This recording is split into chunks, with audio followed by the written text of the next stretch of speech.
Hello everyone. In this video we will talk about pressure build-up test. We will see a direct application of the principle of superposition in this video. By now we know the solution of the diffusivity equation and we can find how the pressure at the well changes with time in transient state and how the pressure at well changes with time at pseudo-steady state.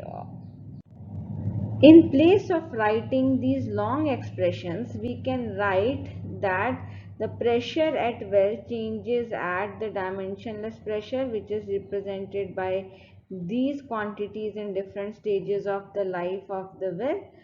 And this is the final expression that we generally use when we want to measure the pressure at the well.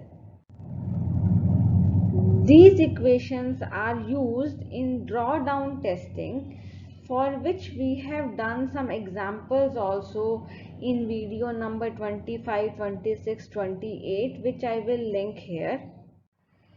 In the last video, we also saw principle of superposition in time. Using principle of superposition, we can relate well pressure with different flow rates and at what time these flow rates are seen in the well. Using this principle of superposition in this equation, we will now see how we do a build-up test on a well and what does that mean and how do we use it. For a build-up test, let's say for this video we assume that our well was producing at a flow rate of Q and at time TB we close the well or we shut in the well. So after time TB there is no production from the well and we have flow rate of 0. In equation 1, now we can say that Q1 is Q and Q2 is 0.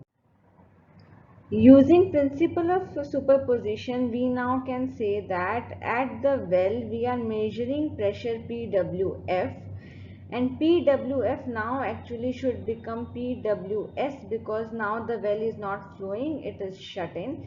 So it is PWS and we have one well that is producing for all the time at a flow rate of Q and another well which comes online at time TB which is producing at a flow rate of 0 minus Q, so that the total flow rate here after time TB becomes 0. So Q minus Q becomes 0. Explaining the term TD and delta TD that I have used in this equation, when we are doing build-up test, we say that we have been running the well or producing from the well till time t. So at time tb, which is after time t of production, we now have shut in the well and well has been shut in for time delta t. So for time delta t, we have well which is shut in. So the total time for which we have been looking at the well and measuring pressure, let's say, is T plus delta T. So not T, but T is the time when well was shut in and delta T after that also we have been measuring the pressure. Now we can non-dimensionalize the T also as we have done before, and we can non-dimensionalize delta T also. Therefore, Td is the non-dimensionalized time T for which well was producing and delta Td is the non-dimensionalized shut-in time. So total time of measurement is Td plus delta Td. So this equation 2 can be written like this, where we are relating PWS with PD Td plus delta Td and minus PD delta Td. And Q comes in denominator on the left hand side. Now please note that these two PDs are different. This is the dimensionless pressure that we will observe because of well 1. So if we come to this picture, PD is because of well 1, which is producing at a flow rate of Q, which is this pressure, and this PD delta TD. So this is again a well that comes online which has a flow rate of minus Q. So flow rate of minus Q means we are injecting something into the reservoir, so that one well is producing at a flow rate Q and one well is injecting at a flow rate Q. So the total injection of the two wells at same location becomes 0. So that means when we shut in the well, then we start seeing the increase in the pressure at the well. So we are measuring this. So we are adding these two numbers here, so these two curves here, when we are writing equation 3. Depending on where we are in the life of these two wells which are at same location, we can use this transient state or pseudo steady state condition as PD for any of these PDs. So in the next slide we will see how we proceed further. We have been measuring the pressure in the well for a total time of T plus delta T, or a total dimensionless time of Td plus delta Td. This equation shows that how the pressure will vary at time Td plus delta Td.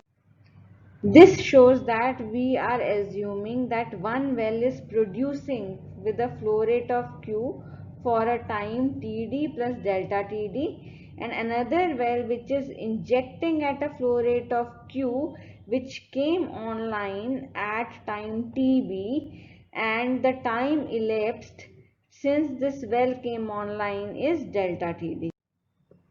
Generally, when we do build-up test, these build-up tests are done for, let's say, a day or 2 days period maximum, because when we shut in the well, we are losing the production. So we generally don't shut in the well for a very long period of time. So that means delta TD should be much smaller than the TD, for which TD is the time for which well has been producing. So if that is the case, then this well which is injecting at a flow rate of Q, or this term should be in transient state. So there should not be any pseudo steady state considered for PD, because we are operating this particular term only for very short time delta TD. If that is the case, that TD is much larger and delta TD is smaller, and in time delta TD we are still in transient state. So for the transient state, the PD that we can use for this term is this. This is the PD for transient state. So we can write minus 1 by 2 ln of 4 delta TD by gamma. We still don't know where we are for the well which is producing at a flow rate of Q. So at time Tb, where we are we at pseudo steady state or we are in transient state? We still don't know that, but for this we know we should be in transient state. Now what we do further is that we add and subtract the term 1 by 2 ln of Td plus delta Td. Then we do a mathematical manipulation and we combine positive and negative terms. So how do we do that? We take, in this term we are using plus 1 by 2 ln of Td plus delta Td and minus of 1 by 2 ln of delta Td. So we are using a part of this term and a part of this term, and using this we get this term.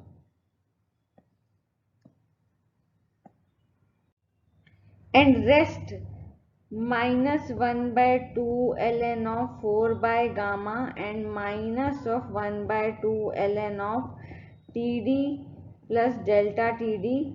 We combine these two terms and we write this term. Let me clear it out so that you can see the final equation that we get using this.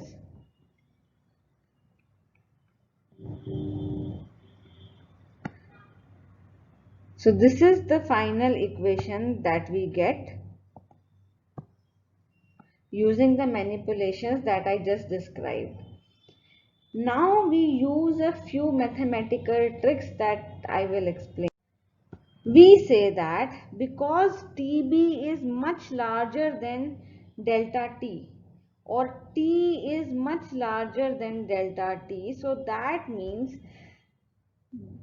this part is very small. If this part is very small, then decrease in the pressure in time delta T because of the well that has been producing at a flow rate of Q should not be very high. So that means this term PD delta TD can be PD TD plus delta TD can be approximated with only this pressure, assuming that this decrease will not be high in time delta t because delta t is much smaller than t. Don't go by this schematic because this is not up to scale. This is showing you in enlarged way that what happens, what we are adding, but in reality this part is very small, and what we are doing is we are neglecting this region.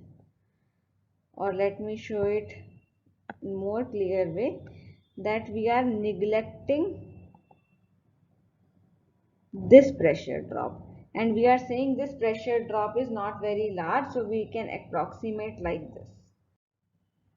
Similarly, in the last term we are approximating ln of 4 Td plus delta Td by gamma with ln of 4 Td by gamma, saying that again delta Td is much smaller than Td.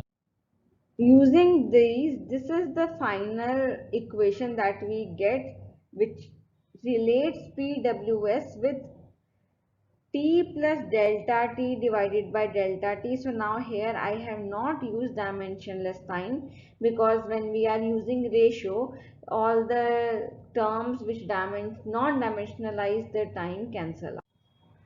So this is our final build-up test equation that we use. Using this equation, you can see that if we plot this time or ln of this time, so let me again erase this. If we plot 1 by 2 ln t plus delta t divided by delta t with PWS, we should get a linear plot. In next slide, I will show you how we use this equation and how we use this linearity when we are performing a build-up test. This is the final equation that we get for build-up test. There is only one variable on left hand side, which is PWS, pressure at the shut-in well, and one variable term on the right hand side, which is ln of t plus delta t divided by delta t. PdTd is the pressure at the shut-in the well. So if you look at this picture, the PdTd is pressure here, and ln of 4 delta Td by gamma is also calculated at time Tb. The picture at the bottom also shows the linearity of PWS with ln of t plus delta t divided by delta t. Initially we see some wellbore storage, which I have not shown, and then we see this linear relationship, but this linear relationship does not last forever. You can physically imagine it that if we shut in a well which has been producing, then after some time we should come at a average pressure of the reservoir, but the linear relationship will keep going, and near to zero, approaching zero, we say that this intersect ln of t plus delta t divided by delta t line at 0, it intersects at P star. So we can actually calculate P star using the data points that we measure for PWS. When we calculate P star will follow the equation that I have written below. There I have neglected the term ln of t plus delta t divided by delta t because that terms become negligible or it approaches 0. This term will approach 0 when delta t becomes very large in comparison to t. And as I have told you earlier, when we shut in a well, we generally don't shut in for large period of time. So delta t in reality will not be large. But if we suppose that delta t is very large and we are following the linear relationship, then we get P star in place of PWS. We never see P star in reality in the reservoir. If we keep the well shut in for a very long period of time, then we will see P bar, because then we cannot make approximation that T is much smaller than delta T. We made these approximations to come at this equation. So instead of P bar, we get P star.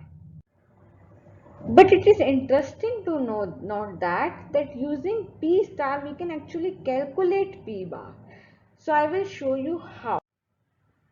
If we use compressibility equation, so AH5 is the total liquid volume and C is the compressibility and QT is the total volume produced. So total volume produced is the change in the liquid volume divided by total volume, which is AH5, and per unit change in pressure. So if we divide this by delta P, so that will be equal to compressibility. So compressibility we can write in these terms: CAH5 Pi minus P bar, which is the change in the pressure of the reservoir, is equal to the total volume of liquid that is produced. Now if we multiply 2 pi kh by q mu on both sides, so I am doing that, then we get this term in Pi minus P bar is equal to 2 pi TdA, because in this term we can non-dimensionalize time using area instead of RW square, so we get 2 pi TdA. Now using equation 1 and equation 2 on this slide, we can eliminate Pi, and using P star, which we can calculate using this equation, and after measuring PWS for a short period of time, we can use this P star and this equation to find P bar. So from here you can see one of the application of build-up test is that we can calculate P bar by calculating P star when we are measuring PWS when the well is shut in. We will see some small applications of these built-up tests in next video. So this video I will finish here.